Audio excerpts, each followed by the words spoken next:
Shalom Alejem para todos los estudiantes de Aprendamos Torah. Soy el Moré David Osorio y es un placer nuevamente estar con ustedes en la parashá número 7 titulada Vayetze. Esta la vamos a encontrar en el Sefer de Bereshit, conocido como Génesis, capítulo 28, versículo 10, hasta el capítulo 32, versículo 2. En estos versículos nosotros vamos a encontrar todas las enseñanzas que el Eterno tiene preparada para nosotros. Vamos a introducirnos con el significado. Vayetze significa y salió. Vamos a comenzar a comentar la primera aliyá que está comprendida desde el capítulo 28, versículo 10, hasta el versículo 22. Dice el versículo 28:10. Y salió Jacob de Beersheba y fue para Harán. Así se pronuncia la palabra que aparece en la Reina Valera como Aram, es Haram. Esta salida de nuestro padre Jacob representa las 3 diásporas que sus hijos iban a vivir en el futuro. Una diáspora sufrirá el reino del norte, o sea, la casa de Israel, y 2 diásporas sufrirá el reino del sur, o la casa de Yahudá. Entonces, también agregaremos que el primer destierro o la diáspora es el más grande, es el de las 10 tribus, que empezó en el año 722 antes de la era común. Con la invasión de Asiria, ese destierro nunca ha terminado en la historia de nuestro pueblo. Sin embargo, los profetas hablan de la vuelta de los últimos tiempos, o sea, que iba a regresar en los últimos tiempos la casa de Israel, o también llamada la casa de Joseph, o la casa de Efraín, que son los desterrados de las 10 tribus. Esto podemos corroborarlo en el profeta Ezequiel, capítulo 37, versículo 15 al 28, también en Isaías, capítulo 11, versículo 12, en Yirmiyahu, capítulo 3, versículo 18, en el capítulo 16 del mismo profeta, versículo 14 al 16, y también en Yirmiyahu 23, del 5 al 8, luego encontramos del 30 en el versículo 3, y luego en el 31, versículo 27 al 36, otro más, 33, 27, y también en el capítulo 50, versículo 4 y 5, encontramos en Oseas capítulo 1, versículo 11, y en el capítulo 11, versículo 8 al 11, en el profeta Zacarías, capítulo 8, versículo 13 y versículo 23, y también en el mismo profeta Zacarías, capítulo 10, versículo 8 al 12. La casa de Yehudá, el pueblo judío, ha experimentado 2 destierros. El de Babilonia duró 70 años, entre los años 606 hasta el 537 antes de la era común. Si se cuenta desde la primera de las 3 deportaciones hasta la primera vuelta del pueblo, o entre los años 586 y 516, si se cuenta desde la destrucción del primer templo hasta la restauración del culto. El segundo destierro empezó en el año 70 después de la era común. Si se cuenta desde la destrucción del segundo templo, y como todavía no se ha reiniciado el servicio en el tercer templo, ese destierro todavía no ha terminado. Si se hace un cálculo desde la destrucción de Jerusalén en el año 135 hasta su reconquista por el pueblo judío en el año 1967, prácticamente hubieron 1832 años de destierro. Es bueno tener en cuenta que ha habido judíos viviendo en la tierra de Israel durante toda la historia desde la conquista en los tiempos de Yehoshua, o sea, Josué. Bien, nuestro padre Jacob estaría fuera de su tierra durante 20 años, los cuales corresponden a 2000 años. ¿Implicaría esto entonces que el tercer templo será reconstruido en el año 2070? ¿O hay que contar los 2000 años desde la profecía de Mashiach que está en Lucas capítulo 19, versículo 41 al 44, que dice de la siguiente manera: Cuando se acercó al ver la ciudad, lloró sobre ella, diciendo, si tú también hubieras sabido en este día lo que conduce a la paz, pero ahora está oculto a tus ojos, porque sobre ti vendrán días cuando tus enemigos echarán terraplén delante de ti, te sitiarán y te acosarán por todas partes, y te derribará a tierra y a tus hijos dentro de ti, y no dejarán en ti piedra sobre piedra, porque no conociste el tiempo de tu visitación, dice esta cita. Esa profecía fue pronunciada, según cálculos, el 10 de Nisan, que corresponde al 22 de abril del año 31 de la era común. ¿Será que la redención o la rededicación del culto en el tercer templo será en el año 2031? El tiempo realmente es el único que nos puede dar la respuesta o nos puede corregir. Leemos en el capítulo 28, versículo 11. Y se encontró con el lugar y pasó la noche allí, porque el sol se había puesto. Tomó una de las piedras del lugar, la puso de cabecera y se acostó en aquel lugar. Los maestros han interpretado la palabra Vayifgah y se topó como una referencia a la oración. En el sentido simple, el texto dice que nuestro padre Jacob se topó con ese lugar, pero como la palabra usada también implica hacer contacto directo o intenso con algo, se puede entender que nuestro padre Jacob también oró en ese lugar.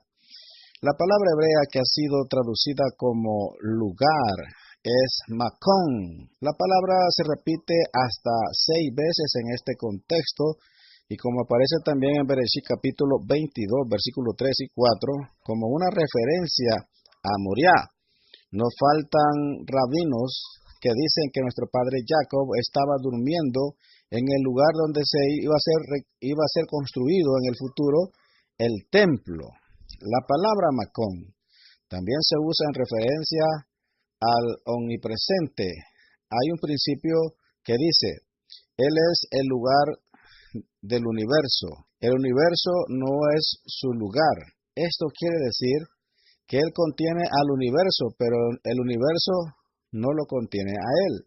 Por eso se puede traducir el texto hebreo como, y tuvo un encuentro con el omnipresente.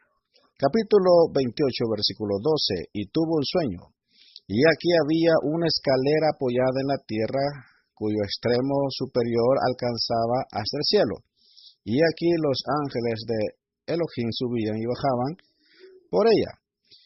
Hay varios documentos haciendo referencia a los Midrashim que hablan de este evento. Uno dice que eran los ángeles de los 4 imperios futuros que iban subiendo por la escalera para luego caer y así perder su poder sobre el pueblo hebreo. Otro dice que la escalera representaba la rampa del altar en el templo y los ángeles eran los sacerdotes que subían y bajaban por él. El mismo Midrash dice que la escalera era el monte Sinai, donde subían y bajaban Moshe y Aarón. Rashi dice, basado en un Midrash, que los ángeles que subían al cielo eran los de la tierra de Israel, que ya no podían acompañar a Jacob en su viaje, porque iba a salir fuera de Eretz de Israel.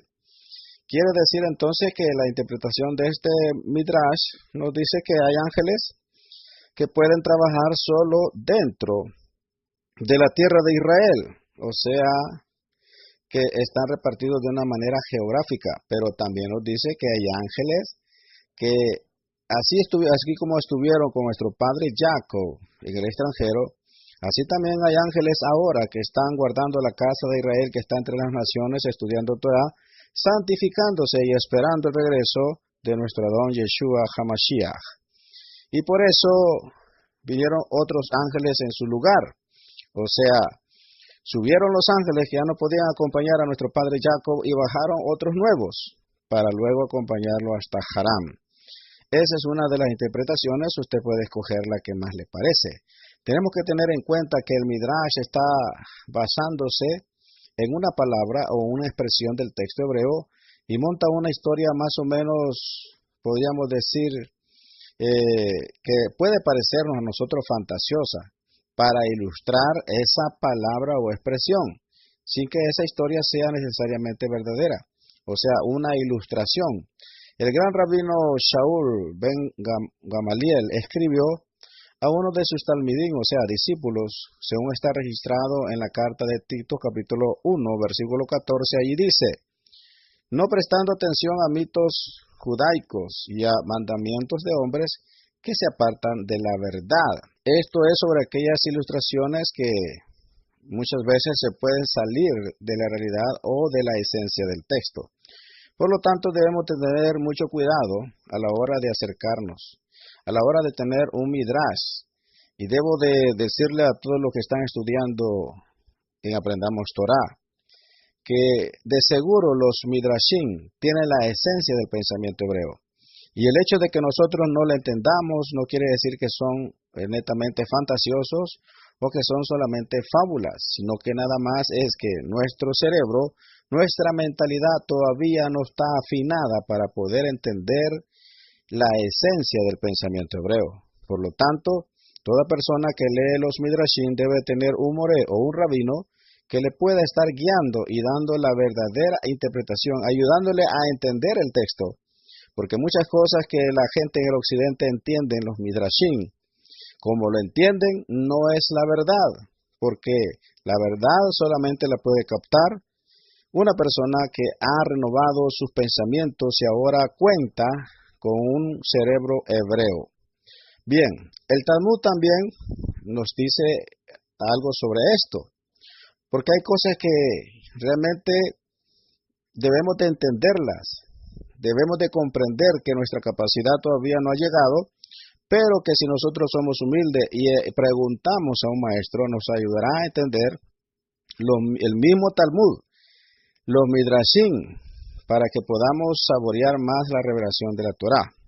Bien, el midrash nos ayuda a recordar los giros irregulares y las expresiones particulares del texto sagrado, pero realmente nosotros debemos de entender que tenemos al guía más perfecto que Hashem nos podía dar, que es al Ruach HaKodesh, que está con nosotros. Bien, las escrituras enseñan que nuestras oraciones hacen que los ángeles de Elohim sean enviados por él. Esto tenemos el ejemplo en el libro de Daniel, capítulo 10, versículo 12, donde está escrito: entonces me dijo, no temas, Daniel, porque desde el primer día en que te propusiste en tu corazón entender y humillarte delante de tu Elohim, fueron oídas tus palabras. A causa de tus palabras he venido, le dice el ángel. El Eterno escuchó la oración del profeta y envió uno de sus mensajeros para darle la respuesta. Este malaj le dijo, a causa de tus palabras he venido. Esto nos enseña que la actividad de los ángeles depende en cierta medida de las oraciones de los hombres, o las oraciones más bien que nosotros hagamos. El hombre es el que causa que el Eterno ponga en actividad a estos seres maravillosos, estos seres angelicales. Veamos qué dice Revelación capítulo 8, versículo 4. Y de la mano del ángel subió ante Elohim el humo del incienso con las oraciones de los santos. Oiga bien, con las oraciones de los santos. Este ángel estaba encargado de llevar las oraciones de los santos ante Eloha. Esto nos explica por qué el texto que nos ocupa dice que los ángeles primero subieron desde donde estaba nuestro padre Jacob y luego que bajaban. La oración de Jacob había activado estos ángeles desde la tierra y el Eterno le mandó la respuesta desde el cielo. De esto también aprendemos que si no oramos, entonces los ángeles no son activados para que traigan la revelación o la respuesta que nosotros estamos pidiendo. Muchos se preguntan ¿por qué? ¿Por qué pasó ese accidente en mi familia y por qué vino esa enfermedad, etcétera? ¿Por qué me quedé sin trabajo? ¿Por qué se arruinó el vehículo? ¿Por qué empeoraron las ventas? ¿Por qué vino esta dificultad? Quizá la respuesta está en la falta de oración, para que los ángeles guardianes pudieran recibir orden desde el Todopoderoso para proteger a los familiares. Si nosotros no oramos, es como que nosotros estamos pidiendo de que los ángeles no actúen a nuestro favor. Si no oramos por las personas que el Eterno ha puesto en nuestros corazones, estamos parando la actividad divina de estos seres maravillosos que Hashem está dispuesto a enviarlos siempre y cuando haya un hijo que ore con fe, con humildad a Hashem. Hashem se ha hecho dependiente de ti para que ores y así Él envía a sus emisarios para intervenir en la tierra. Alguien pudiera decir, ¿acaso Hashem no puede enviarlo porque Él quiere? Sí lo puede hacer Hashem, pero Hashem entregó la tierra a los seres humanos y ha entregado esta tierra en manos de todo ser humano y Él no va a intervenir en esta tierra a no ser que haya alguien que se lo pida con fe, se lo pida de una forma correcta. La escalera que vio nuestro padre Jacob también simboliza Mashiach, como está escrito en Juan capítulo 14, versículo 6. Dijo así, Yeshua le dijo, yo soy el camino y la verdad y la vida. Nadie viene al Padre sino por mí. En 1 Timoteos 2:5 está escrito, porque hay un solo Eloja y también un solo mediador entre Eloja y los hombres, el Mesías, Yeshua, hombre. También está escrito en Yohanan, capítulo 1, versículo 51. Y le dice, en verdad os digo que veréis el cielo abierto y a los ángeles de Elohim subiendo y bajando sobre el Hijo del Hombre. Póngale atención, sobre el Hijo del Hombre. Así como subían y bajaban en aquella escalera, ahora nuestro Santo Maestro Yeshua está diciendo que los ángeles van a subir y van a bajar. Baruch Hashem. Esto muestra que el Mesías es la escalera que vio nuestro padre Jacob. Por medio de él tenemos acceso al Padre y por medio de él nuestras oraciones llegan al cielo, como está escrito en Yohanan capítulo 16, versículos 24 y 26. Hasta ahora nada habéis pedido en mi nombre. Pedid y recibiréis para que vuestro gozo sea completo. En ese día pediréis en mi nombre.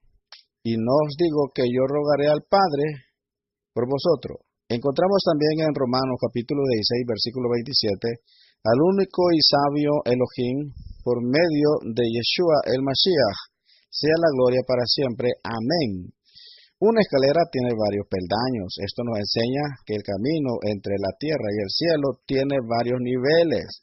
En las Escrituras podemos encontrar muchos ejemplos de estos diferentes niveles. Por ejemplo, en Isaías, capítulo 62, versículo 10 dice, pasad, pasad por las puertas. En Salmos 84, versículo 7 dice, van de poder en poder. Y también en el profeta Ezequiel 47, versículo 1 y 5 dice, habla de 4 niveles de profundidad en las aguas que salen del templo. En Juan, capítulo 1, versículo 16 dice, gracia sobre gracia. En Romano 1:17 dice, por la fe, para fe. Y en 2 de Corintios 3:18 dice, de gloria en gloria, quiere decir de peldaño en peldaño. En el versículo 17 se habla de la casa de Eloja y la puerta al cielo en relación con esa escalera. Entonces tenemos 3 cosas, la escalera, la casa y la puerta. La casa de Eloja que está en el cielo es proyectada en el tabernáculo. Y los templos que estaban en la tierra, ahí encontramos 3 niveles de santidad. El atrio, el lugar santo y el lugar santísimo. Cada nivel tiene una puerta de entrada. Estos 3 niveles son reflejados en las manifestaciones espirituales del ministerio de Melquisedec por medio de la resurrección de Mashiach Yeshua. En 1 Corintios 12:14 hay una enseñanza muy extensa sobre el tema. Solo voy a mencionar que según las divisiones en el texto griego, hay 3 grupos en las 9 manifestaciones espirituales en 1 Corintios capítulo 12, versículo 8 al 10, según está escrito. Pues a uno le es dada palabra de sabiduría por el Ruach HaKodesh, a otro palabra de conocimiento según el mismo Ruach, a otro fe por medio del Ruach, a otro dones de sanidades por el único Ruach, a otro poderes de milagros, a otro profecía, a otro discernimiento de espíritu, a otro diversas clases de idiomas y a otro interpretación de idiomas. A otro. Esta palabra a otro es clave. ¿Por qué? Porque al entender esta que se repite, la traducción de la palabra heteros, que divide estas manifestaciones sobrenaturales entre grupos, cada uno corresponde a las tres divisiones del tabernáculo. 1. Palabra de sabiduría por el Ruach, o sea, representa el propiciatorio. Palabra de conocimiento según el mismo espíritu, representa el arca con las tablas. La división 3. Fe por el mismo espíritu, o sea, representa Mashiach. Dones de sanidad, una hilera de 6 panes. Estas son cosas que están dentro del tabernáculo. Poderes de milagro, el 5, o sea, otras hileras de 6 panes. El 6, profecía, representa las 7 lámparas. Número 7, discernimiento de espíritu, representa el candelero. Vamos a la otra división. Número 8, clases de idiomas, representa el altar de bronce. 9, interpretación de idiomas o el abacro de bronce. Los números del 1 al 2 corresponden al lugar santísimo, los números del 3 al 7 corresponden al lugar santo, los números 8 y 9 corresponden al atrio. En Primera de Corintios, capítulo 14, versículo 27 al 30 está escrito: si alguno habla en idioma, que hablen 2, o a lo más 3, y por turno, y que uno interprete, pero si no hay intérprete, que guarde silencio en la congregación y que hable para sí y para el hoja, y que 2 o 3 profetas hablen y los demás juzguen. Pero si a otro que está sentado le es revelado algo, el primero calle.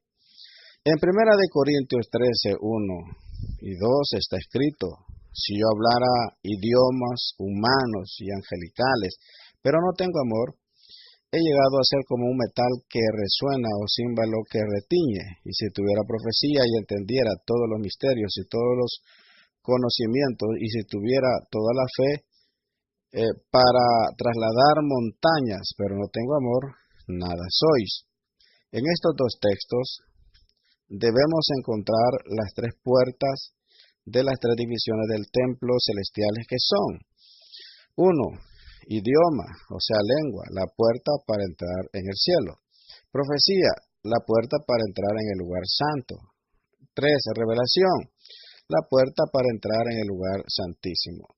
La escalera de nuestro padre Jacob entonces representa diferentes niveles en la vida de oración.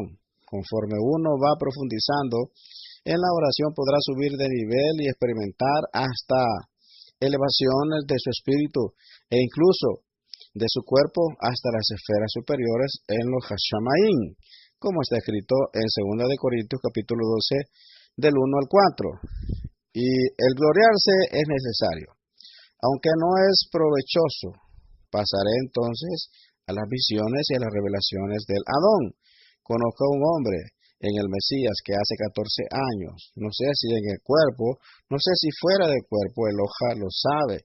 El tal fue arrebatado hasta el tercer cielo, y conozco a tal hombre, si en el cuerpo o fuera del cuerpo, no lo sé, el hoja lo sabe, que fue arrebatado al paraíso, y escucho palabras inefables que al hombre no le es permitido expresar, dice el rabino Shaul de Tarso. Y en Revelaciones capítulo 4, versículo 1 y 2 está escrito: después de esto miré y vi una puerta abierta en el cielo, y la primera voz que yo había oído, como de trompeta que hablaba conmigo, decía: sube acá y te mostraré las cosas que deben suceder después de esta. Al instante estaba yo en el espíritu y vi un trono colocado en el cielo y a uno sentado en el trono. Cuando nosotros vamos al Talmud, se mencionan 7 cielos. Por ejemplo, dijo el rabino Yehudá: hay 2 firmamentos, porque está escrito: he aquí, al Eterno tu Eloja pertenece el cielo y el cielo de los cielos. O sea, podemos entender entonces que se está mencionando prácticamente 2 firmamentos. Tenemos otro sabio que dijo que hay 7. Esto ya lo he mencionado en parashá anterior, en la parashá de Bereshit. Vamos a mencionarlos nuevamente. Bilón, Raquia, Chejaquín, Zebul, Maón, Macón y Arabot. Por ejemplo, Bilón no sirve más que para entrar por la mañana y salir por la noche, y renueva todos los días de la creación, porque está escrito que extiende los cielos como una cortina y los despliega como una tienda para morar. Y si hablamos de Raquia, es donde el sol y la luna, las estrellas y las constelaciones fueron puestos, porque está escrito, y Eloja los puso en el firmamento del cielo. Ahí aparece la palabra Raquia. También encontramos la palabra Chejaquín, es donde hay piedras de molino que muelen el maná para los justos, porque está escrito, y mandó las nubes, o sea, ahí aparece Chejaquín arriba, y abrió las puertas del cielo e hizo llover sobre ellos maná para comer, etc.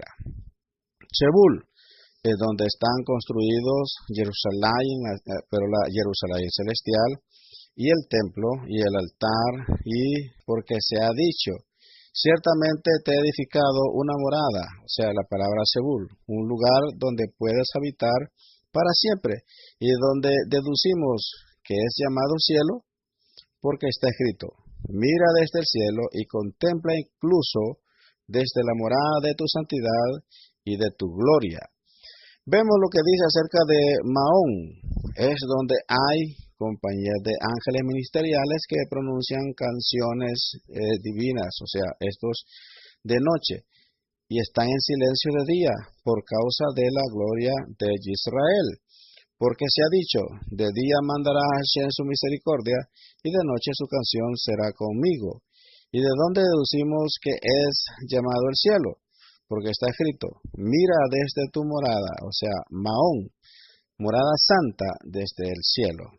Luego vamos a Macón, es donde están los depósitos de la nieve, y el granizo, y el almacén del rocío dañino, y el almacén de las gotas de lluvia, la habitación del torbellino y la tormenta, y la cueva del vapor, y sus puertas son de fuego. ¿Y de dónde deducimos que es llamado cielo? Porque está escrito, escucha tú en los cielos el lugar de tu morada, o sea, ahí aparece la palabra Macón. Ahora vamos a Arabot, es donde hay derecho y juicio y justicia, los tesoros de la vida y los tesoros de la paz y los tesoros de la bendición, las almas de los justos y los espíritus y las almas que están por nacer, y el rocío con el cual el santo, bendito sea, después de esto reavivará a los muertos.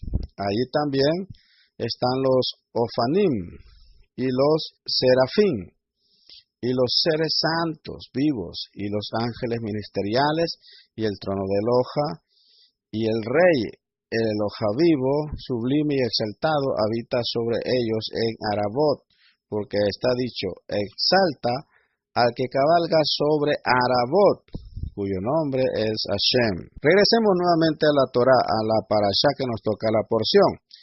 Capítulo 28, versículo 14, también tu descendencia será como el polvo de la tierra, y te extenderás hacia el occidente y hacia el oriente, hacia el norte y hacia el sur. Y en ti y en tu simiente serán bendecidas todas las familias de la tierra. La descendencia de nuestro padre Jacob es comparada con el polvo de la tierra y la arena del mar. En el 32:12, nunca como las estrellas de los cielos. Zigzag está relacionado con las estrellas, y nuestro padre Jacob con el polvo de la tierra y la arena del mar. La tierra representa la tierra de Israel, y el mar las naciones gentiles. Esto podemos corroborarlo en el Salmo 93, versículos 3 y 4, y en el Salmo 144, versículo 7, también en el profeta Isaías 17:3, también el profeta Ezequiel 26:3. El polvo de la tierra se refiere, por lo tanto, a los hijos físicos que viven en la tierra de Israel. En ti se refiere a los hijos físicos de nuestro padre Jacob, que iban a hacer bendición para todas las familias de la tierra. Esto se ha cumplido, entre otras cosas, por medio de todos los inventos y avances tecnológicos que han sido producto de todo el Estado judío. La descendencia física de nuestro padre Jacob es una bendición para todo el mundo en estos momentos.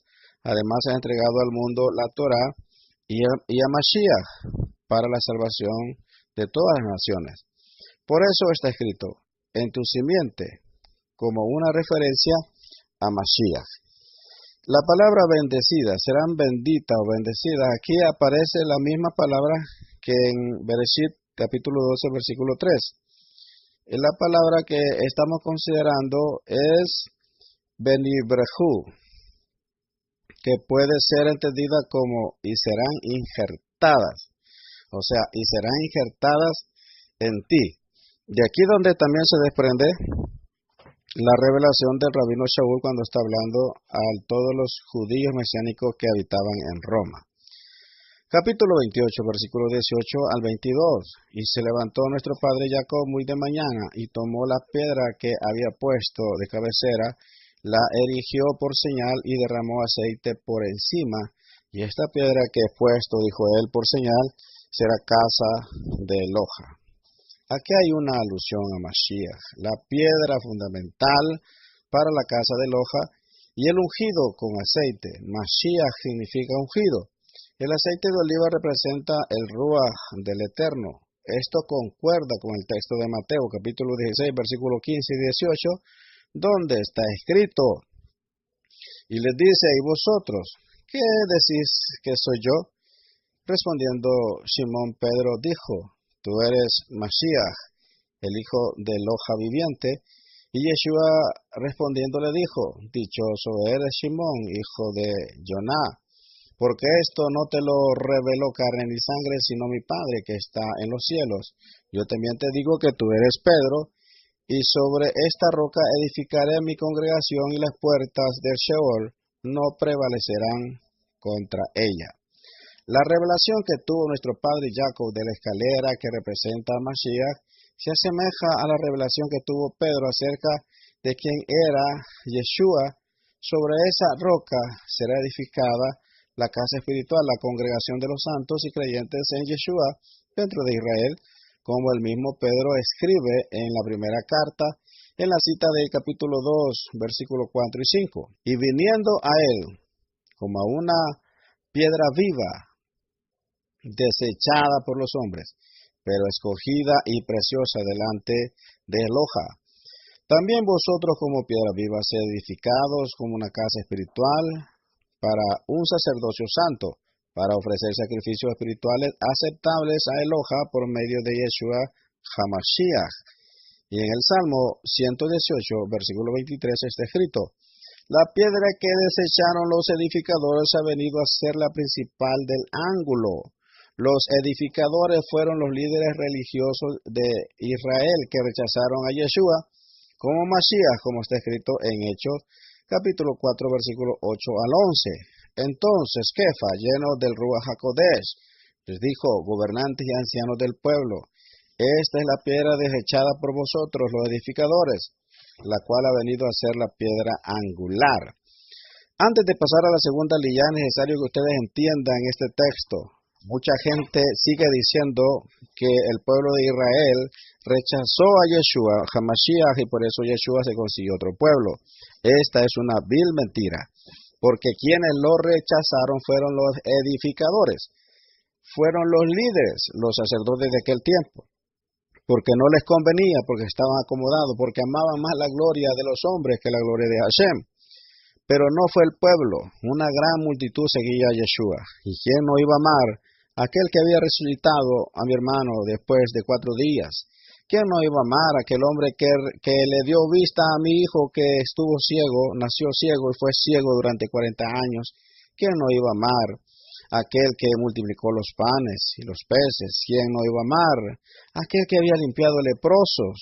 ¿Quién no iba a amar a aquel que resucitó a mi hija de 12 años? Mucha gente seguía a Mashiach. El pueblo lo amaba a Mashiach. De hecho, cuando fue capturado de noche por miedo al pueblo. Esto nos enseña que el pueblo amaba a Mashiach. Quienes lo rechazaron fueron los edificadores, fueron los sacerdotes, los líderes de aquel tiempo, porque no les convenía, porque estaban acomodados y aliados con el Imperio Romano. Esto es como una acotación para que usted también entienda esta razón mal entendida de los cristianos que siguen alegando que Yeshua fue rechazado por el pueblo de Israel. En la segunda liga, capítulo 29, versículo 1 y 17, en el 29:6, su hija Raquel viene con las ovejas. Rachel significa oveja. En la época fue común que los hijos se dedicaban a estudiar y las hijas a cuidar los rebaños. En el 29:13, y sucedió que cuando Labán oyó las noticias de Jacob, hijo de su hermana, corrió a su encuentro, lo abrazó, lo besó y lo trajo a su casa. Entonces él contó a Labán todas estas cosas. Labán tenía un buen recuerdo de la visita de Eliezer, el siervo de Abraham, que había llegado con 10 camellos cargados de riqueza. Ahora sale corriendo para encontrar al nieto de Abraham, pero para su sorpresa no lleva nada consigo. Los Midrashim cuentan que Esau envió a su hijo primogénito Elifaz detrás de Jacob para matarlo, pero tuvo temor y solo le robó todo lo que tenía. Así cuando llegó a Labán, no tenía nada consigo. Esto es importante que usted lo considere cuando esté estudiando Torah. Necesitamos lo que dicen los Midrashim, lo que dice el Talmud para entender el contexto. Nuestros sabios nos enseñan que en la totalidad de la revelación de la Torah, en el texto, en la letra, solo hay el 10%. El 90% restante es pura interpretación. Pero no puede ser invención la interpretación. Debemos de contar con los Midrashim. ¿Qué quiere decir esto? Con la tradición oral de nuestros padres. Aquello que solamente era el legado de un padre hacia un hijo o de un maestro a su discípulo, ahora nosotros lo podemos disfrutar en los tomos de los Midrashim y del Talmud, donde podemos encontrar mucha explicación de todo esto. Por ejemplo, ¿por qué nuestro padre Jacob solo aparece con su bastón, con su cayado? Si Eleazar fue cargado con camellos y fue con 10 camellos, con mucha riqueza, ¿cómo es que ahora Yitzhak iba a enviar a su hijo sin nada? De hecho, iba también con mucha riqueza. Pero Esau, que ya odiaba a nuestro padre Jacob, le dijo a su hijo Elifaz que fuera el que lo matara. Nos cuentan también los Midrashim que la madre de Elifaz, mujer de Esau, le aconsejó, ya que este muchacho le contó a la madre y la madre le dijo, no intentes matarlo, porque Jacob es un hombre poderoso, muy fuerte, y tu padre sabe que es más fuerte que él, por eso es que él no va personalmente. O ¿no te has preguntado por qué tu padre no va a ir personalmente a destruir a Jacob? Él sabe que Jacob es un hombre muy fuerte, así es que tú no intentes hacerle daño.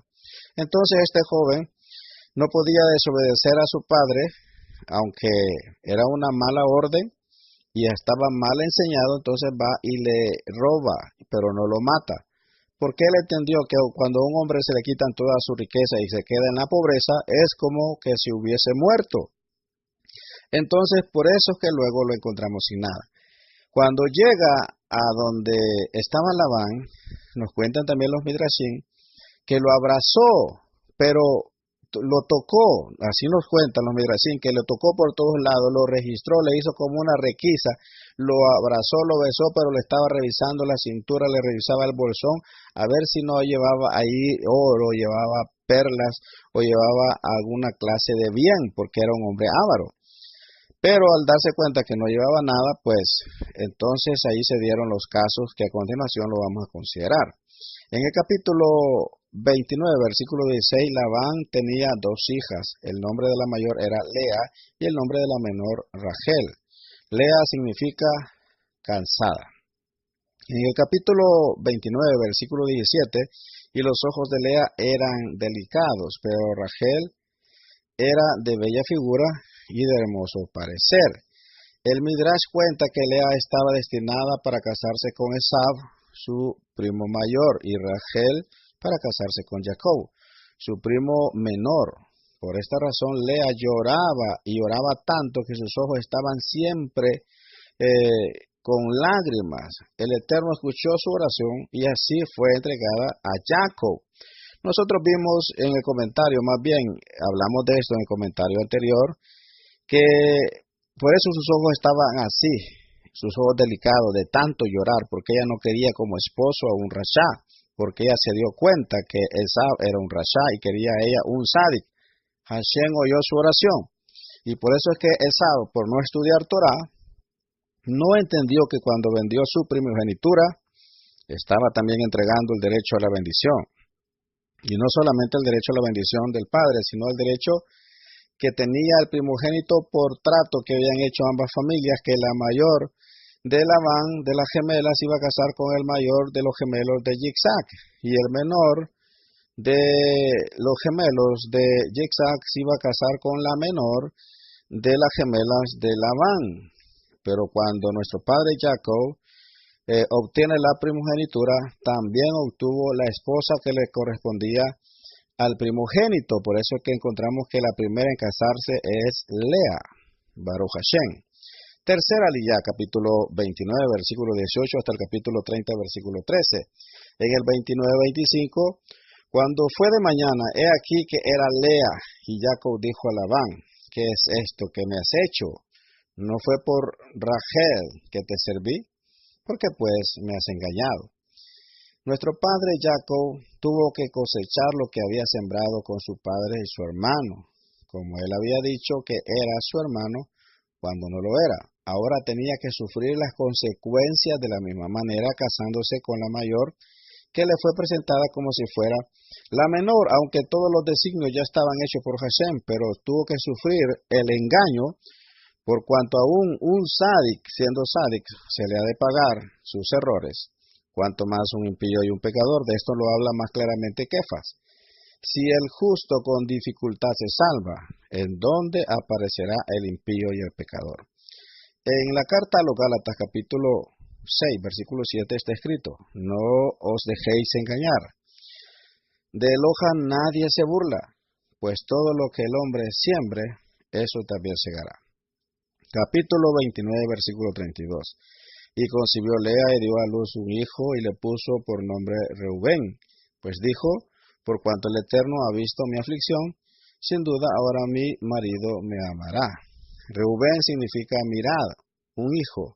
Su nombre también implica, según los maestros, una palabra profética que muestra la diferencia entre este hijo y el hijo primogénito de Yitzhak. Capítulo 29, versículo 33. Concibió de nuevo y dio a luz un hijo y dijo, por cuanto el Eterno ha oído que soy aborrecida, me ha dado también este hijo. Así que le puso por nombre Shimón. Shimón significa el que escucha.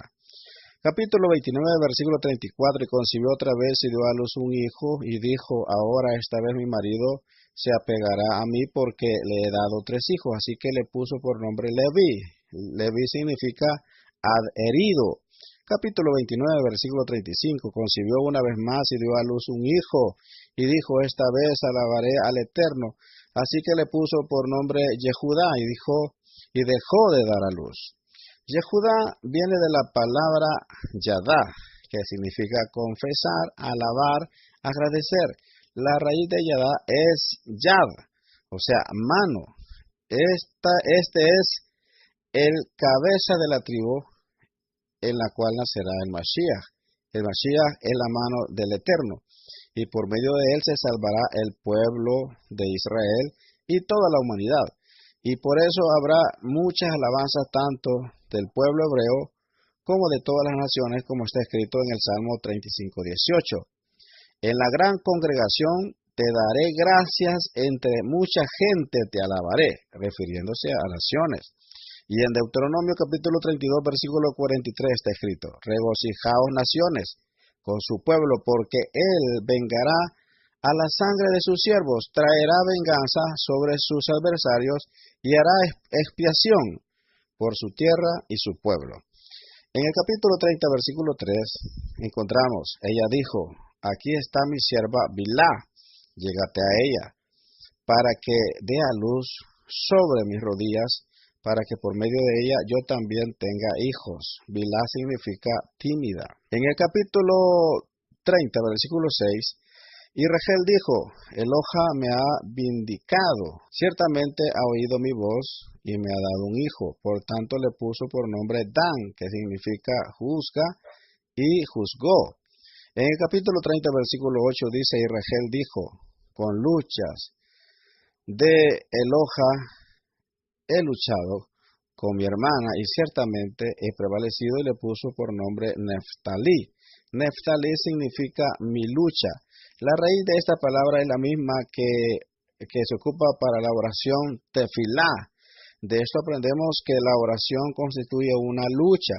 Cada vez que uno dispone a orar, experimenta una lucha contra el Yetzer Hará, la inclinación al mal, que no quiere orar. También hay fuerzas espirituales que colaboran con la inclinación al mal y que se oponen a nuestras oraciones y son notadas cuando nosotros oramos, como está escrito en Efesios capítulo 6, versículos 12 al 18, porque nuestra lucha no es contra sangre y carne, sino contra principados, contra potestades, contra los poderes de este mundo de tinieblas, contra las huestes espirituales de maldad en las regiones celestiales. Con toda oración y súplica, orad en todo tiempo, en el Ruach, y así velad con toda perseverancia y súplica por los santos. Vemos que dice en el capítulo 30, versículo 9, viendo Lea que había dejado de dar a luz, tomó a su sierva Silpa y la dio por mujer a nuestro padre Jacob. Silpa significa chorrear o gotear. En el capítulo 30, versículo 11, y Lea dijo, ¡qué felicidad! Y le puso por nombre Gad. Gad viene de la palabra Gud, que es amontonar, o sea, refiriéndose a gente. Atacar, vencer, y está relacionada con Gadad, o sea, amontonar, reunir tropas, acumular. Rashi dice, nuestro sabio Rashi, dice que Gad significa buena suerte, y cita el Talmud y el texto en Isaías 65:11, donde está escrito, pero vosotros que abandonáis a Hashem, que olvidáis mi santo monte, que ponéis mesa para Gad, o sea, fortuna, y que preparáis vino mezclado. Capítulo 30, versículo 13, y Lea dijo, dichosa de mí, porque las mujeres me llamarán dichosa, y le puso por nombre Asher. Asher significa dichoso o feliz. Luego pasamos a la cuarta liyá, desde el capítulo 30, versículo 14 hasta el versículo 27. Dice el 30:14. Fue Reubén en los días de la cosecha de trigo y halló mandragoras en el campo y las trajo a su madre Lea. Entonces Rachel dijo a Lea, dame, te ruego, de las mandrágoras de tu hijo. La palabra hebrea que ha sido traducida como mandrágora es dudaín, que según Rashi significa jazmines o violetas, que despiden una fragancia agradable que induce al buen ánimo. También son mencionadas en Cantares, capítulo 7, versículo 14. La identidad exacta de esta planta es realmente desconocida. Otros la identifican con mandrágoras que son consideradas como fertilizantes. Otras propuestas son la flor de la higuera y la manzana. En el capítulo 30, versículo 17 al 20, dice así, escuchó Eloja a Lea y ella concibió y dio a luz el quinto hijo a Jacob, y Lea dijo, Eloja me ha dado mi recompensa, porque di mi sierva a mi marido, y le puso por nombre Yisahar. Concibió otra vez y dio a luz al sexto hijo a nuestro padre Jacob, y Lea dijo, Eloja me ha favorecido con una buena dote, ahora mi marido vivirá conmigo, porque le he dado 6 hijos, y le puso por nombre Zabulón. Aquí se menciona el número de los dos últimos hijos de Lea, el quinto y el sexto. Esto nos da pie a relacionar los 7 hijos de Lea con la historia del mundo, o sea, los 7 hijos de Lea con la historia del mundo. Los 2 primeros hijos corresponden a los 2 primeros milenios de la historia desde Adán hasta Abraham. Reubén representa la creación de los hombres y Simón representa la respuesta de las oraciones que subieron al cielo durante el segundo milenio en el diluvio y por nuestro padre Abraham. Simón fue el hijo más cruel de los 12 y también simboliza el tiempo de la historia humana cuando la gran mayoría eran impíos, durante las generaciones anteriores al diluvio y durante la apostasía en la torre de Babel. Los 2 hijos siguientes representan los 2000 años entre Abraham y Mashiach Yeshua. Ahí se instituyó el ministerio levítico y la casa de Yehudá, de la cual vienen los judíos.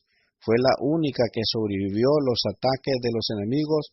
Luego Lea dejó de dar a luz y nacieron otros hijos para Jacob, lo cual representa la entrada de los gentiles por medio de la conversión en Mashiach Yeshua, como está escrito en Mateo capítulo 4, versículo 13 al 15. Y saliendo de Nazaret, fue y se estableció en Capernaum, que está junto al mar, en la región de Zebulón y de Neftalí, para que se cumpliera lo dicho por medio del profeta Isaías, cuando dijo: tierra de Zabulón y tierra de Neftalí, camino del mar, al otro lado del Jordán, Galilea de los gentiles, para que usted vea que todo concuerda con lo que está escrito. Aquí son mencionados las tribus de Zabulón y Neftalí como tierra de los gentiles, según la cita del profeta Isaías, capítulo 9, versículo 1, lo cual habla de venida de la era mesiánica, o sea, la llegada de la era mesiánica, que abre las puertas a los gentiles para entrar en Israel mediante la conversión mesiánica. Así que los 2 últimos hijos de Lea, o sea, Yisahar y Zabulón, representan los 2000 años de era mesiánica entre la primera y la segunda venida de Yeshua.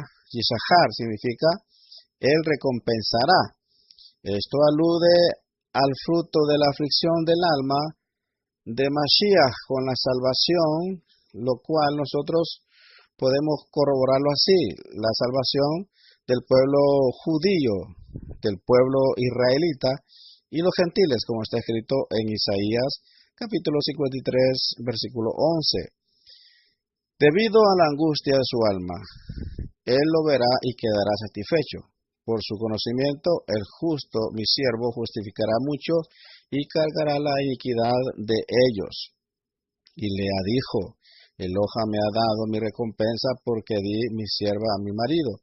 Esto es una referencia a que Israel será recompensado por haber aceptado a los gentiles dentro de su pueblo, como está escrito en Romanos capítulo 11, versículos 25 y 26. Porque no quiero, hermanos, que ignoréis este misterio, para que no seáis sabios en vuestra propia opinión, que a Israel le ha acontecido un endurecimiento parcial. Póngale atención a la palabra parcial, porque la gente sigue diciendo que todo Israel rechazó a Mashiach. Aquí encontramos endurecimiento parcial, o como dice la Reina Valera, en parte. Dice parcial hasta que haya entrado la plenitud de los gentiles, y así todo Israel será salvo. Zabulón significa morada, y durante la era mesiánica el espíritu de Mashiach ha hecho morada en los que reciben la palabra de Yeshua, como está escrito en Juan capítulo 14, versículo 16 al 18, 14, 16 y también versículo 18. Bien, ahí dice: y yo rogaré al Padre, y Él os dará otro consolador para que esté con vosotros para siempre, es decir, el Espíritu de verdad, a quien el mundo no puede recibir porque ni le ve ni le conoce. Pero vosotros sí le conocéis, porque mora con vosotros y estará en vosotros. No os dejaré huérfanos, vendré a vosotros. Si alguno me ama, guardará mi palabra, y mi Padre lo amará, y vendremos a él y haremos con él morada. Así está escrito. Ahora mi marido vivirá conmigo, porque le he dado 6 hijos.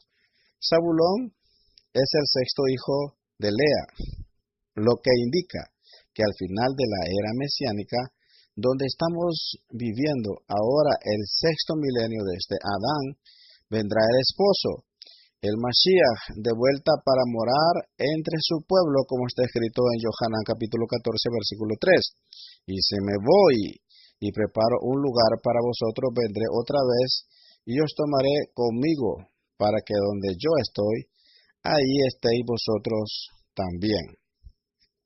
En este texto en mención, mucha gente lo ocupa para decir que nosotros vamos a vivir en el cielo. Pero si usted nota este texto, no está diciendo Yeshua que Él va a vivir en el cielo. Dice que para que donde yo esté, vosotros también estéis.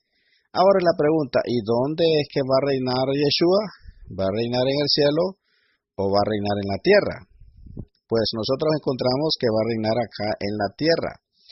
¿Y dónde va a vivir Él? ¿Va a vivir en el cielo o va a vivir en la tierra? Va a vivir en la tierra. ¿Por qué? Porque encontramos en el libro de Revelaciones que la ciudad, Jerusalén, la celestial, descenderá del cielo con una esposa ataviada para su marido. Y va a descender y va a posar sobre Israel.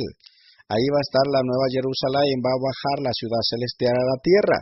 Entonces, ¿qué sentido tendría que los creyentes cristianos estén gritando que van a vivir en el cielo si aquí va a estar Mashiach en la tierra y la ciudad celestial aquí va a estar?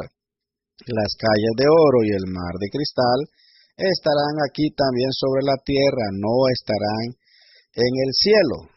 Ahora avancemos por causa de tiempo. Capítulo 30, versículo 11. Después dio a luz una hija y le puso por nombre Dina. Dina es la forma femenina de Din, que significa juicio y justicia. Dina es el séptimo hijo de Lea y representa el reino mesiánico. Esto significa que antes del séptimo milenio, el reinado mesiánico, cada uno de los justos y todas las naciones gentiles serán juzgadas conforme a sus obras, como está escrito en el profeta Daniel capítulo 7, versículos 26 y 27, donde dice: pero el tribunal se sentará para juzgar, y su dominio le será quitado, aniquilado y destruido para siempre. Y la soberanía, el dominio y la grandeza de todos los reinos debajo de todo el cielo serán entregados al pueblo de los santos del Altísimo. Su reino será un reino eterno, y todos los dominios le servirán y le obedecerán. En Mateo capítulo 25, versículo 31 y 32 está escrito: pero cuando el Hijo del Hombre venga en su gloria, y todos los ángeles con él, entonces se sentará en el trono de su gloria, y serán reunidos delante de él todas las naciones, y separará a uno de otros como el pastor separa las ovejas de los cabritos. En 2 de Corintios capítulo 5, versículo 10 está escrito: porque todos nosotros debemos comparecer ante el tribunal del Mashiach, para que cada uno sea recompensado por sus hechos, estando en el cuerpo, de acuerdo con lo que hizo, sea bueno o sea malo. Dina es también una referencia al final del milenio, cuando el resto de los hombres serán juzgados, como está escrito en Revelaciones capítulo 20, versículos 11 y 15. Y vi un gran trono blanco y el que estaba sentado en él, de cuya presencia huyeron la tierra y el cielo, y no se halló lugar para ellos. Y vi a los muertos grandes y pequeños de pie delante del trono. Y los libros fueron abiertos, y otro libro fue abierto, que es el libro de la vida, y los muertos fueron juzgados por lo que estaba escrito en los libros, según sus obras. Y el mar entregó los muertos que estaban en él, y la muerte y el Sheol entregaron a los muertos que estaban en ellos, y fueron juzgados cada uno según su obra, y la muerte y el Sheol fueron arrojados al lago de fuego. Esta es la muerte segunda, el lago de fuego. Y el que no se encontró escrito en el libro de la vida fue arrojado al lago de fuego. Dina es una mujer, y durante el séptimo milenio se celebrará la boda del Cordero, donde la novia de Mashiach tendrá un papel predominante, como está escrito en Revelaciones capítulo 19, versículos 7 al 9. Regocijémonos y alegrémonos y démosle a él la gloria, porque las bodas del Cordero han llegado y su esposa se ha preparado. Y a ella se le fue concedido vestirse de lino fino, resplandeciente y limpio, porque las acciones justas de los santos son el lino fino. Y el ángel me dice, escribe, dichosos los que están invitados a la cena de las bodas del Cordero. Y me dice, estas son palabras verdaderas de Eloja. Los otros hijos también simbolizan el tiempo de la era mesiánica entre la primera y la segunda venida de Mashiach. Dan representa el juicio que vino al mundo por medio de Yeshua, según está escrito en Juan capítulo 3, versículo 19. Y este es el juicio, que la luz vino al mundo. Y los hombres amaron más las tinieblas que la luz, pues sus acciones eran malas. Y en Juan 9:39 está escrito, y Yeshua dijo, yo vine a este mundo para juicio, para que los que no ven, vean, y para que los que ven se vuelvan ciegos. En Juan 12:31 está escrito, ya está aquí el juicio de este mundo. Ahora el príncipe de este mundo será echado fuera. En Hechos 15:19 está escrito, por lo cual yo juzgo que los gentiles que se convierten a Eloja no han de ser inquietados. Neftalí representa la lucha entre hermanas que vino después de la muerte de los apóstoles con la formación del cristianismo, que violó todos los mandamientos de la Torá, como está escrito en Hechos capítulo 20, versículo 29 al 30. Sé que después de mi partida vendrán lobos feroces entre vosotros, que no perdonarán el rebaño, y que de entre vosotros mismos se levantarán algunos hablando cosas perversas para arrastrar a los discípulos tras ellas. En 2 de Pedro capítulo 2 versículo 1 está escrito, pero se levantarán falsos profetas entre el pueblo, así como habrá también falsos maestros entre vosotros, los cuales encubiertamente introducirán herejías destructoras, negando incluso al Adón que los compró, trayendo sobre sí una destrucción repentina. Gad, uno de los hijos que se han mencionado, representa la congregación de muchos gentiles que abrazan la fe en el Mashiach de Israel, como está escrito en Lucas 2, 29 al 32. Ahora, Adón, permite que tu siervo se vaya en paz, conforme a tu palabra, porque ha visto mis ojos tu salvación, lo cual has preparado en presencia de todos los pueblos, luz de revelación a los gentiles y la gloria de tu pueblo Israel. Estamos hablando de aquel anciano que esperaba ver la gloria de Israel y le fue concedido tener en sus brazos a Mashiach en el templo, y así él lo profetizó. En Hechos, capítulo 15, versículo 14 al 18 está escrito, Simón ha relatado cómo Eloja al principio tuvo a bien tomar de entre los gentiles un pueblo para su nombre, y con esto concuerdan las palabras de los profetas tal como está escrito. Después de esto volveré y reedificaré el tabernáculo de David que ha caído, y reedificaré sus ruinas, y lo levantaré de nuevo, para que el resto de los hombres busque al Adón, y todos los gentiles que son llamados por mi nombre, dice el Adón, que hace saber todo esto desde tiempos antiguos. En la carta a los Romanos, capítulo 16, versículo 4, ahí está escrito, los cuales expusieron su vida por mí, a quienes no solo yo doy gracias, sino también todas las congregaciones de los gentiles. La palabra Asher que nosotros hemos mencionado representa la gran felicidad que experimentará todo Israel en los últimos tiempos al recibir la revelación de Yeshua como Mashiach, como está escrito en Hechos 3, versículo 12, y en el capítulo, también en el versículo 19 al 21. Dice, varones israelitas, arrepentíos y volved a Eloja, para que vuestros pecados sean borrados, a fin de que tiempos de refrigerio vengan de la presencia del Adón, y él envíe a Yeshua el Mashiach, designado de antemano para vosotros, aquí en el cielo debe recibir hasta el día de la restauración de todas las cosas, acerca de lo cual Eloha habló por boca de sus santos profetas desde tiempos antiguos. Luego volvemos otra vez a nuestra cita que nos toca en nuestra parashá, capítulo 30, versículos 23 y 24. Y ella concibió y dio a luz un hijo y dijo, Eloha ha quitado mi afrenta. Y le puso por nombre Yosef, diciendo, que el Eterno me añada otro hijo.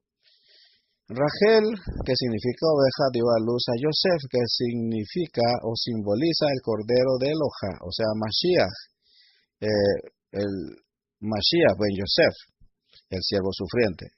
El nombre Yosef viene de la raíz Yasaf, o sea, añadir, y hace juego con la raíz Asaf, que significa tanto quitar como añadir. Esto significa que el papel de Mashiach implica tanto el hecho de quitar como añadir. Por un lado, habla de su muerte y resurrección, y por el otro lado, habla de su misión de quitar el pecado y la muerte, y luego añadir gentiles dentro del pueblo escogido. Esto se ve también reflejado en la vida de Joseph, que vino para salvar al mundo y los hijos de Israel en Egipto y causar que dos tribus más fueran introducidas en Israel, o sea, Efraín y Menashe. Quintaliyá, capítulo 30, versículo 28 hasta capítulo 31, versículo 16. Dice el 30-39. Así se apareaban los rebaños junto a las varas, y los rebaños tenían crías rayadas, moteadas y manchadas. La Torá no es un libro de biología. Este texto no ha sido puesto para dar una clase sobre genética. La genética de los rebaños no cambia según este tipo de estímulos exteriores. La Torá nos da una lección de cómo lo sobrenatural se introduce en lo natural mediante la colaboración entre el hombre y el Eterno. El hombre hace un acto natural y el Eterno responde con un acto sobrenatural. Este principio se encuentra en todas las Escrituras. Nuestro padre Jacob actuó según una visión celestial que un ángel le había dado.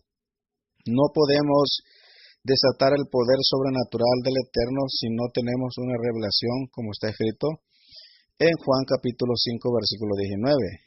Por eso Yeshua, respondiendo, les decía, en verdad os digo, que el Hijo no puede hacer nada por su cuenta, sino lo que ve hacer al Padre, porque todo lo que hace el Padre, eso también el Hijo hace igualmente. Para hacer milagros, hay que tener una íntima relación con el Padre y una revelación de lo que Él está haciendo. El que colabora con Él tiene éxito en todo. El que hace milagros sin tener una revelación con Él será reprobado, como está escrito en Mateo capítulo 7, versículo 23. Muchos me dirán en aquel día, Adón, Adón, no profetizamos en tu nombre, y en tu nombre echamos fuera demonios, y en tu nombre hicimos muchos milagros, y entonces les declararé, jamás os conocí, apartados de mí, los que hacen iniquidad. Quiero hacer una acotación sobre este texto, que cuando dice apartados de mí, hacedores de maldad, dice la Reina Valera. En ese texto hay una palabra clave del griego.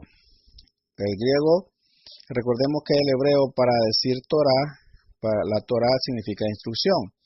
Esta palabra Torah ha sido traducida como ley, pero en griego la palabra es nomia. O sea, la Torah se traduce al griego, lo tradujeron como nomia. Pero decir una persona sin Torah es anomia. Entonces, cuando en el texto que estamos citando aparece apartados de mí hombres, hacedores de maldad, y aquí dice apartados de mí los que hacen iniquidad, en el texto original en el griego dice anomia. Esto quiere decir apartados de mí hombres sin Torah. Quiere decir entonces que las personas que no tienen Torah son hombres que hacen iniquidad. Son hacedores de maldad. ¿Por qué hacedores de maldad? Porque no siguen las instrucciones, sino que siguen las instrucciones del maligno. Bien, este texto nos revela dos verdades muy importantes para no ser reprobados en el día del juicio, hay que practicar lo sobrenatural a base de dos cosas: una relación íntima con el Mashiach Yeshua y obediencia a la Torah de Moshe. La palabra griega que fue traducida como iniquidad es anomia, así lo estamos conociendo, y significa sin Torah, o sea, sin ley, o violación de la ley. Por lo tanto, los que profetizan y hacen milagros en el nombre del Mashiach sin tener una relación íntima con él y sin practicar los mandamientos de la Torah, serán finalmente expulsados de su presencia. Lamentablemente serán muchos, porque ellos basan su relación o su aprobación haciendo milagros o profetizando. Pero no se dan cuenta que las palabras se parecen. Una cosa es aprobado y otra cosa es respaldado. Pero la gente piensa que porque es respaldado con milagros está aprobado. No, una persona puede hacer milagros y al mismo tiempo está reprobado. Algunas veces las personas pueden reprobar a una persona. Si nosotros seguimos las instrucciones de Hashem, jamás seremos hacedores de maldad. Jamás seremos hombres inicuos, porque tenemos la Torá, y es la Torá lo que nos da Kedushá. En el capítulo 31, versículo 13, dice: Yo soy el Eloja de Betel, donde tú ungiste un pilar, donde me hiciste un voto. Levántate ahora, sal de esta tierra, y vuelve a la tierra donde naciste. Los votos que hacemos son tomados muy en serio en el cielo, como está escrito en Eclesiastés capítulo 5, versículo 1 al 6. Dice: guarda tus pasos cuando vas a la casa de Eloja y acércate a escuchar en vez de ofrecer el sacrificio de los necios, porque estos no saben que hacen el mal. No te des prisa en hablar, ni se apresure tu corazón a proferir palabras delante de Eloja, porque Eloja está en el cielo y tú en la tierra. Por tanto, sean pocas tus palabras, porque los sueños vienen de la mucha tarea, y la voz del necio de las muchas palabras. Cuando haces un voto a Eloja, no tardes en cumplirlo, porque él no se deleita en los necios. El voto que haces, cúmplelo. Es mejor que no hagas votos, a que hagas votos y no los cumplas. No permitas que tu boca te haga pecar, y no digas delante del mensajero de Eloja que fue un error. ¿Por qué ha de enojarse Eloja a causa de tu voz y destruir la obra de tus manos? Porque en los muchos sueños y en las muchas palabras hay vanidades. Tú, sin embargo, teme a Eloja. Capítulo 31, versículo 16. Ahora pues, todo lo que Eloja te ha dicho, hazlo. Las esposas de nuestro padre Jacob no habían recibido una palabra del Eterno para salir de la casa de Labán. La dirección de la familia recae sobre el esposo, no sobre la esposa. Hay muchos ejemplos de las Escrituras como el Eterno habla al esposo acerca del futuro de la familia y la esposa tendrá que escuchar la voz del esposo. Tenemos el ejemplo como el Eterno habló a Adán acerca de los árboles permitidos y prohibidos antes de la creación de la mujer. Otro ejemplo es cuando el ángel le dice a Yosef para que se levante y tome al niño y a su madre para huir a Egipto, porque Herodes quería matarlos. Las esposas tendrán que orar mucho por sus esposos para que sean sensibles a la voz del Espíritu del Eterno y para que sean obedientes a su dirección. En este caso vemos un buen ejemplo de sumisión de las esposas de nuestro padre Jacob al liderazgo puesto por el Eterno. De hecho, uno de los grandes ejemplos que las esposas pueden ayudarle a sus esposos a que crean y conozcan la verdad es que se vuelvan obedientes, muy respetuosas, como nuestra matriarca Sara, que llamaba a nuestro padre Abraham, le decía Adoní, que quiere decir mi Señor. Además, él fue muy sabio en tener una comunicación muy abierta con ellas, lo cual es una de las cosas más difíciles del varón, y si no se hace, causa muchos problemas. O sea, el varón, el esposo, el padre de familia debe de ser abierto con su familia, con su esposa. Debe de contarle todo, debe de contar con ella, como lo hizo nuestro padre Jacob. Este es un gran ejemplo.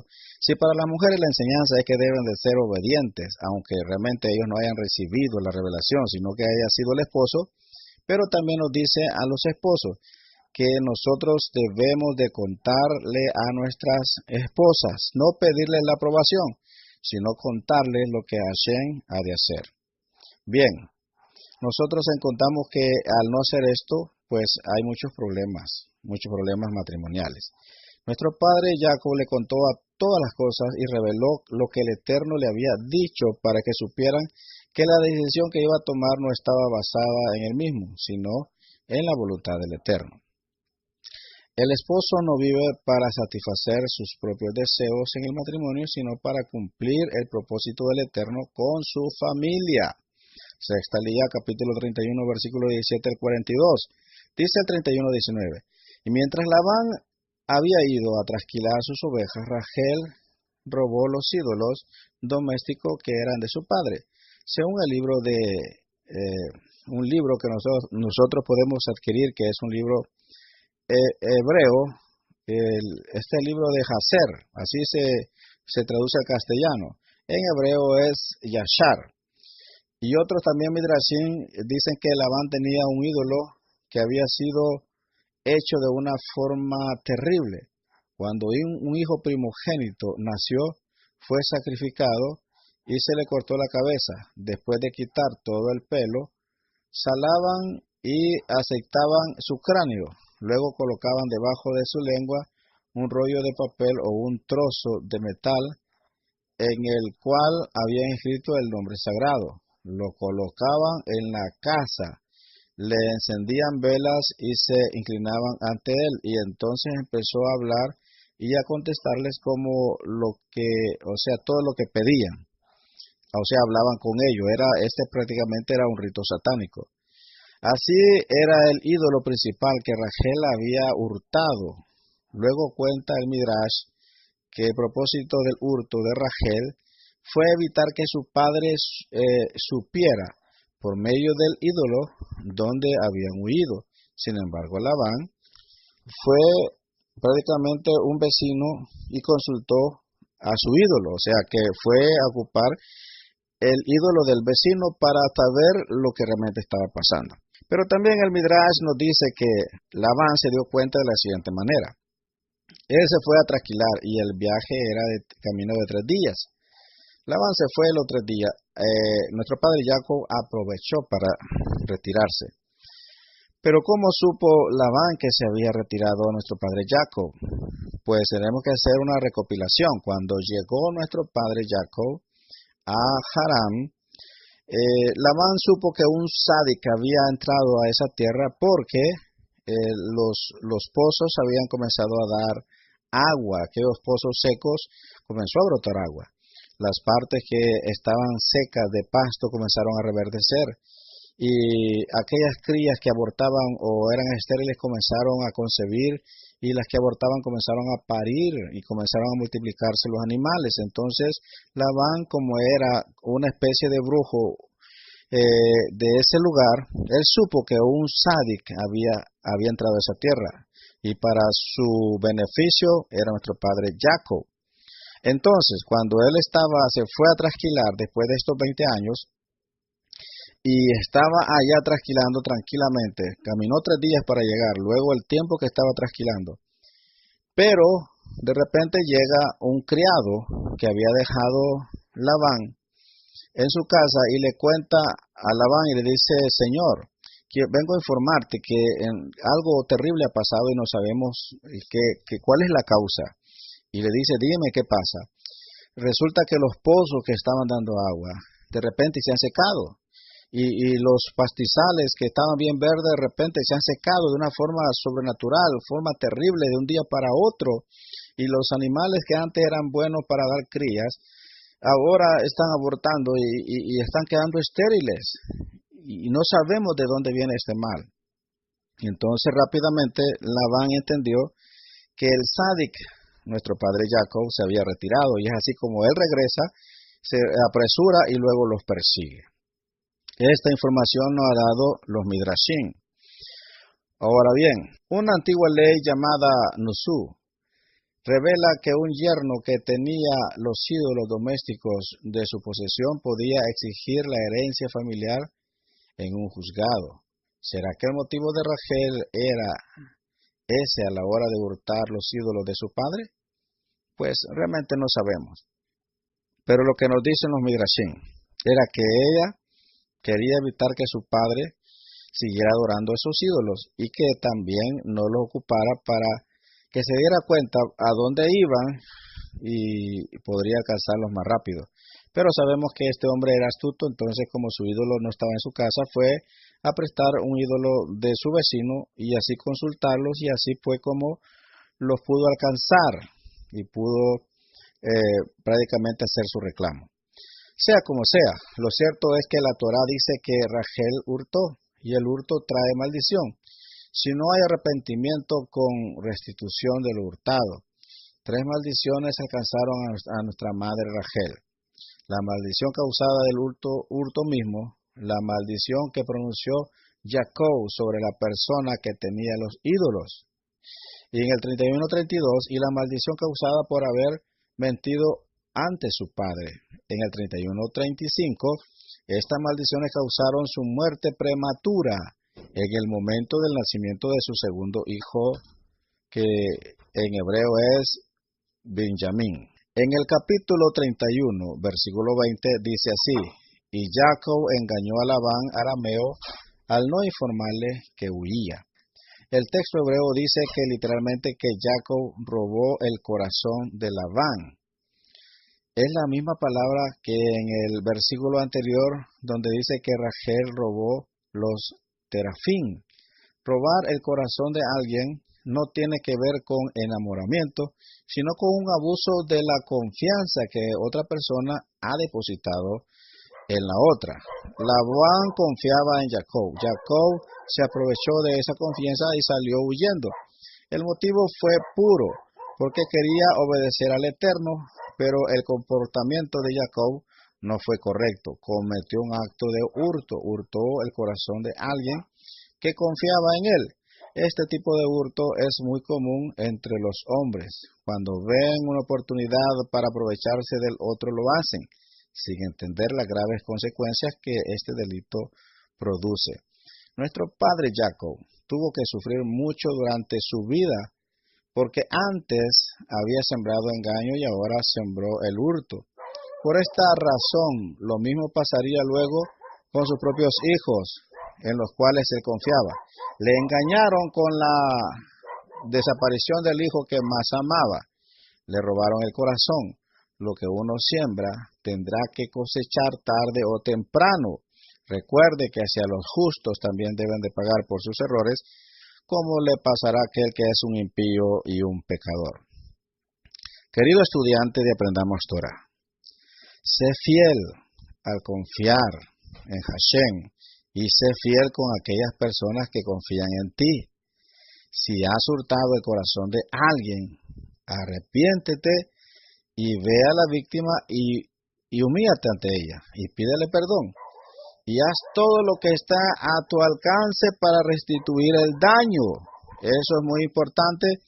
Una de las características de un estudiante de Torah es que es muy agradecido y no se olvida de los favores.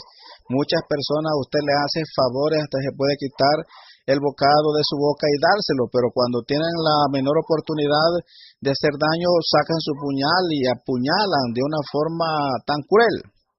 Nosotros encontramos que nuestro profeta Moshe Rabenu, él, cuando le fue dada la orden que destruyera a Midian, él mandó a Yehoshua, a Josué, no fue él. ¿Por qué no? ¿Por qué no fue?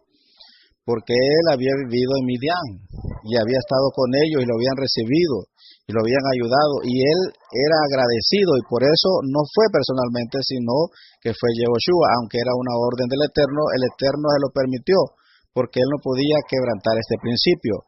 Es la misma razón también por qué Moshe no quiso golpear el agua del Nilo, sino que se la dio a su hermano la vara para que lo hiciera.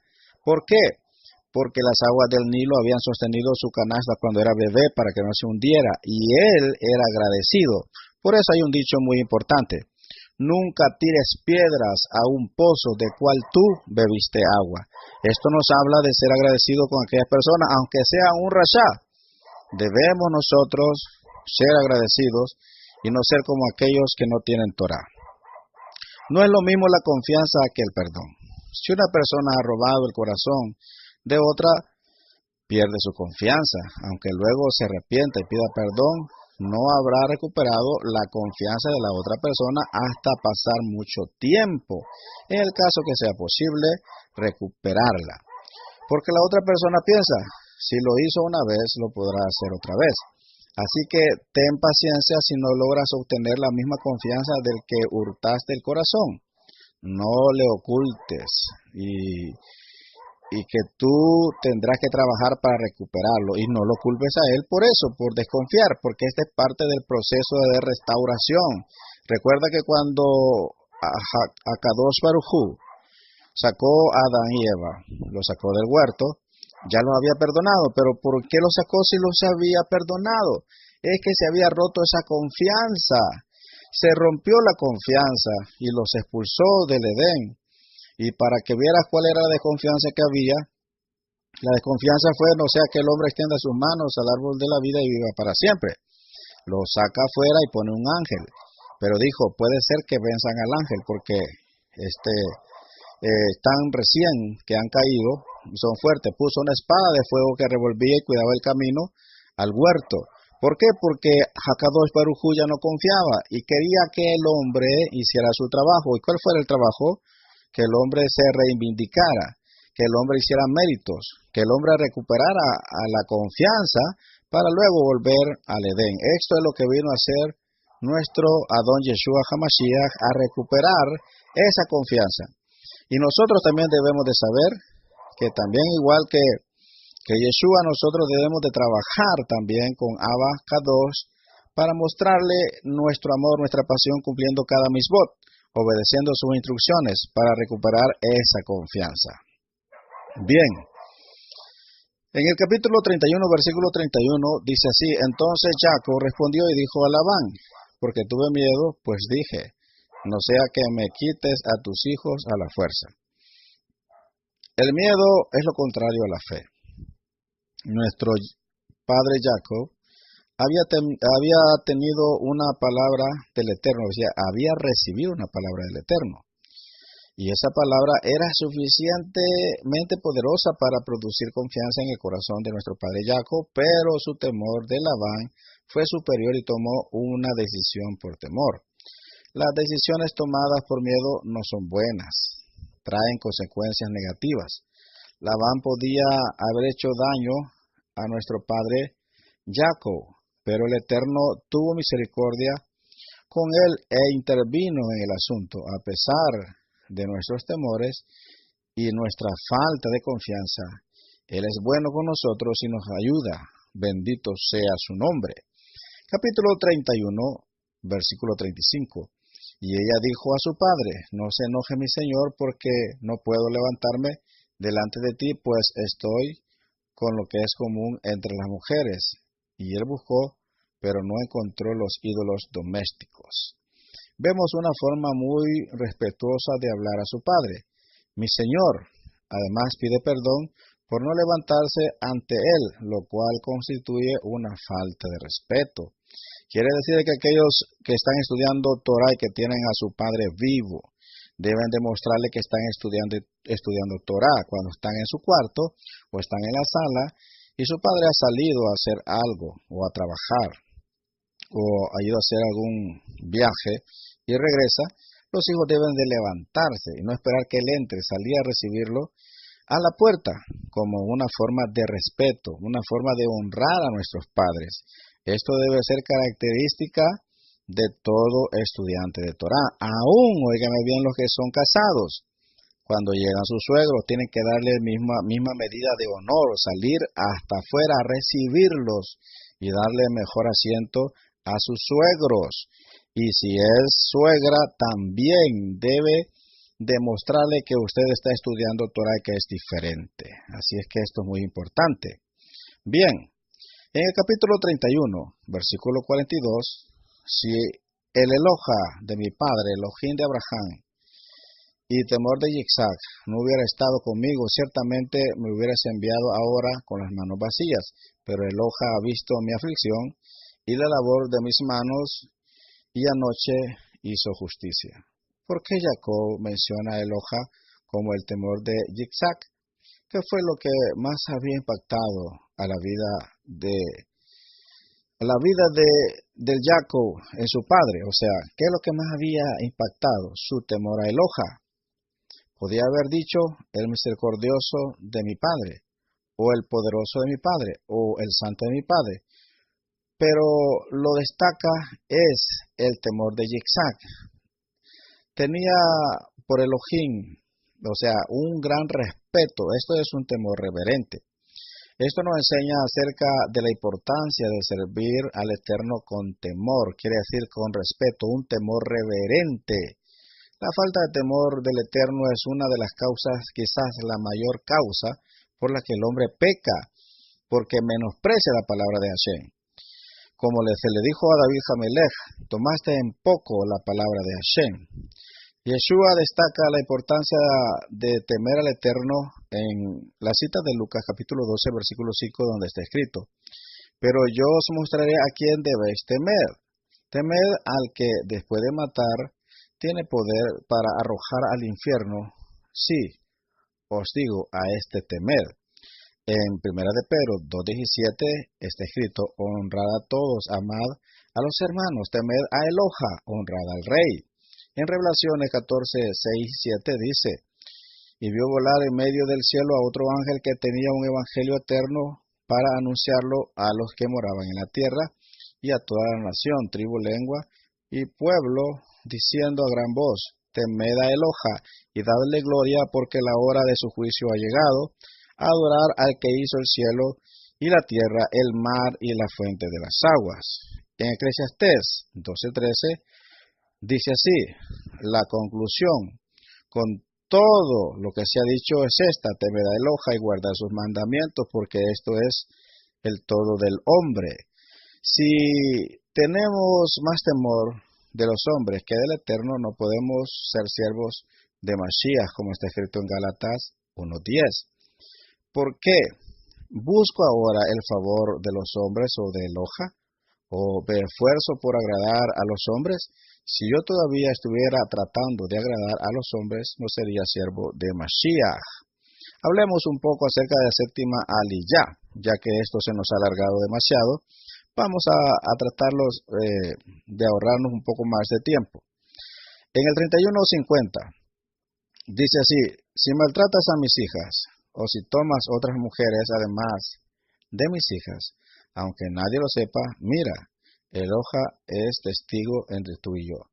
La expresión mis hijas son mencionadas 2 veces.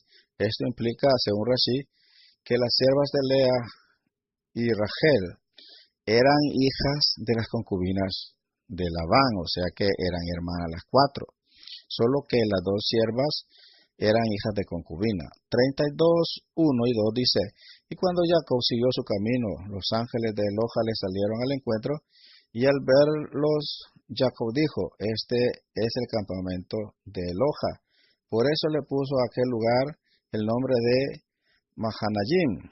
Ahora llega el gran momento de volver del Galut, la diáspora.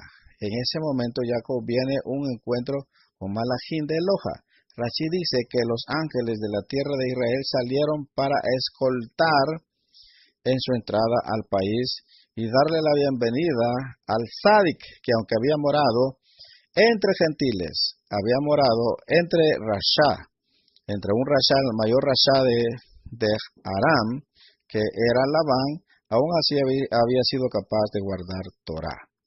Este texto nos muestra que con el regreso de los hijos de Israel de las 3 diásporas, habrá muchas actividades sobrenaturales de los malachim. Van a estar actuando los ángeles de una manera sobrenatural. Mahanaim significa 2 campamentos. En el hebreo hay 3 formas para señalar cantidad: singular, dual y plural. Mahanaim es la forma dual de Mahané, o sea, campamento, o sea, ejército. Cuando Jacob vuelve del Galut, se produce el fenómeno de los dos campamentos. Esto habla proféticamente de la unión en Mashiach entre judíos y no judíos en el tiempo del regreso de los hijos de Israel de todas las naciones. También habla de la realidad de que el mismo pueblo existe tanto judíos como no judíos que viven juntos en armonía. Ahora nosotros vamos a prepararnos para entrar a la siguiente parashá. La siguiente parashá se enlaza con lo que estamos hablando y espero que usted entienda que todo esto es una forma profética y que hay mucha más revelación, pero no se preocupe, que tenemos tiempo y que Hashem en cada parashá va a ir agregando revelación y en cada retorno, cada año, estaremos estudiando la misma parashá y más revelaciones poderosas nos esperan. Así que por lo tanto, a todos los estudiantes de Aprendamos Torah, a hacer su tarea, a subir sus resúmenes de lo que han percibido y luego prepárese a recibir la parashá número 8. Shalom Ubrachot Lekulam.